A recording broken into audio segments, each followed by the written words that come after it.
Otra facilidad que tenemos para trabajar con tablas y que suele ser muy útil es la posibilidad de hacer conteos de los elementos de una tabla.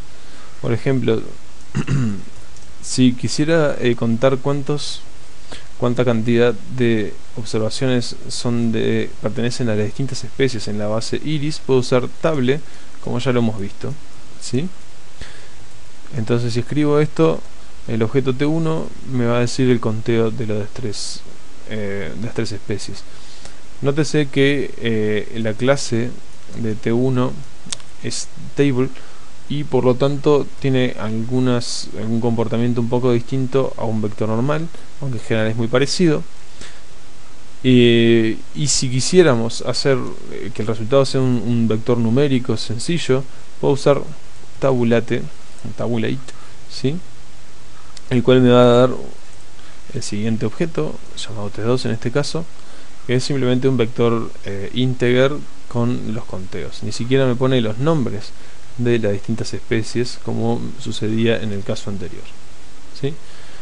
Hay que tomar en cuenta que también puede ser confuso cuando en vez de un vector con estos nombres estamos hablando de un vector de valores enteros. Por ejemplo, si yo escribo el vector x así, ¿sí? El vector x se obtiene con la función sample, ¿sí? Tiene 20 elementos.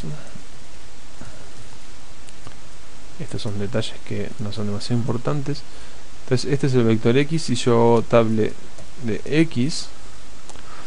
Se pueden confundir un poco lo que son los nombres de los elementos, que son estos que están aquí, con el conteo de los elementos.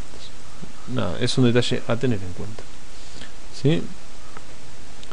Por último, lo que quiero mencionar en esta lección es el uso de las funciones apply, es decir, la función apply y unas funciones que son variantes similares que sirven para hacer cálculos rápidos en matrices, data frames y o listas, ¿sí? Entonces, vamos a hacer un ejemplo. Yo quiero ahora, supongamos que quiero obtener los promedios de todas las columnas de la base de datos USA Arrests. Bueno, puedo usar, por supuesto, la función callMeans, mejor dicho, que está pensado específicamente para eso, ¿sí? Y entonces me va a devolver por cada una de las columnas cuál es el promedio. Ahora, con la función apply también puedo hacer lo mismo, ¿sí? Se escribiría de la siguiente manera. Primero le doy el nombre de la data frame, segundo le doy el margen, y ahora voy a explicar qué es eso, pero básicamente si le digo el 2 es las columnas y si le digo el 1 son las filas. En este caso quiero hacer promedios por columna, así que corresponde el número 2. Y por último le tengo que decir cuál es la función, ¿sí? En este caso es el promedio, y vemos que el resultado es el mismo, ¿sí? Veamos un poco ahora la ayuda de la función apply para entender qué es lo que estamos haciendo. Bueno, como vemos, los tres argumentos principales son x, margin y fun, ¿sí? X es un arreglo que puede ser una matriz, puede ser un data frame como vimos anteriormente, o un array de n dimensiones, ¿sí? Margin es un vector que indica los subíndices para los cuales la función va a ser aplicada. En criollo, esto quiere decir que si queremos aplicarlo sobre las filas, vamos a usar el 1, si queremos aplicarlo sobre las columnas, vamos a usar el 2, y si queremos aplicarlo sobre filas y columnas, va a ser 1 y 2, pero eso solo aplica para objetos con más de 2 dimensiones, como puede ser un arreglo de 3 o n dimensiones, y en general no nos va a importar demasiado, pero bueno, es importante mencionarlo. Por último, el tercer argumento se llama fun, ¿sí? El argumento es la función que vamos a usar. Yo en el caso anterior usé la función min, pero puede ser cualquier función. Ahora, nótese que esa función puede tener muchos argumentos, ¿sí? En el caso anterior tenía usamos un solo argumento, así que no era importante especificar. Pero si es una función que necesita más argumentos, entonces existe el argumento especial, que son los tres puntitos que están aquí, que va a ser un argumento nombrado y el cual va a ser enviado a la función aplicada de forma tal que sirva para ser ejecutado, ¿sí? Estos son los tres puntitos que se mencionan aquí arriba también. Voy a explicar entonces qué son exactamente esos tres puntitos. Bueno, si yo en lugar de usar la función min uso la función quantile, bien, tengo que especificar otro argumento más, es decir, cuáles son los cuantiles específicamente que yo quiero usar. Yo sé que la función quantile usa un argumento llamado props, ¿sí? Que necesita valores que estén entre 0 y 1 para poder trabajar. Entonces yo lo que hago es agrego una coma y pongo props, ¿sí? Y le pongo igual a la concatenación de los valores 0.25 y 0.75. Entonces obsérvese lo que obtengo. Obtengo para cada una de las columnas, ¿sí? Columnas porque usé el número 2, obtengo los cuantiles del correspondientes al 25% de cada una de las columnas y del 75% también, ¿sí? Aquí usé un solo argumento más que fue utilizado para la función quantile. Es imprescindible que yo utilice el nombre de dicho argumento para que R sepa de qué estamos hablando, ¿sí?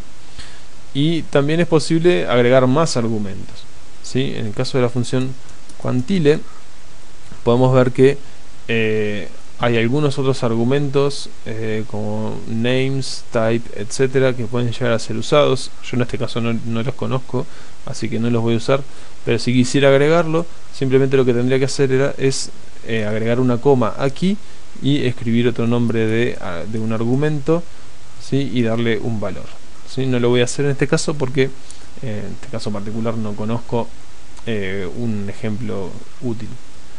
Bien, entonces ese es más o menos el modo de uso de la función apply, ¿sí? Y ahora lo que faltaría ver son las variantes de la función apply. Una de ellas es una función que se escribe casi idéntico, que se llama lapply. Vamos a primero, antes que ver un ejemplo de esa función, crear esta lista que se va a llamar x. Podemos ver que x tiene dos elementos, a y b. El primero son ceros y unos y el otro son valores con distribución normal. Entonces si yo uso lapply, ¿sí? Nótese que es igual que apply pero con una L antes, sobre el objeto x y pongo la función min, ¿sí? Entonces me calcula los promedios de los dos objetos. Nótese que aquí se usó un argumento menos. Antes con la función apply usábamos el margin en el segundo argumento, pero aquí no es necesario ya que se trata de una lista, ¿sí? Y las listas no tienen filas y columnas.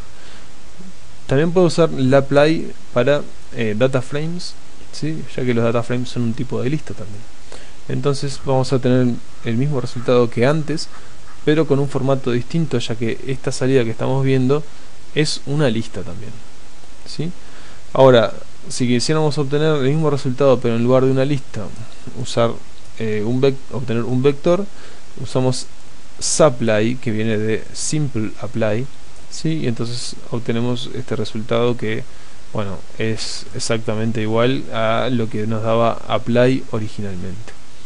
Podemos ver otras variantes, ¿sí? Usando este comando de ayuda. Por ejemplo, podríamos haber puesto lapply también, y vemos que hay varias funciones, varias variantes de apply. Está lapply, supply, vapply, replicate y, bueno, otras funciones más que se pueden investigar a través de la ayuda de R, como siempre.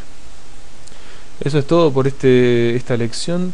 En la próxima voy a hablar de algunas funciones gráficas básicas para empezar a explorar los datos cuando recién nos enfrentamos a ellos.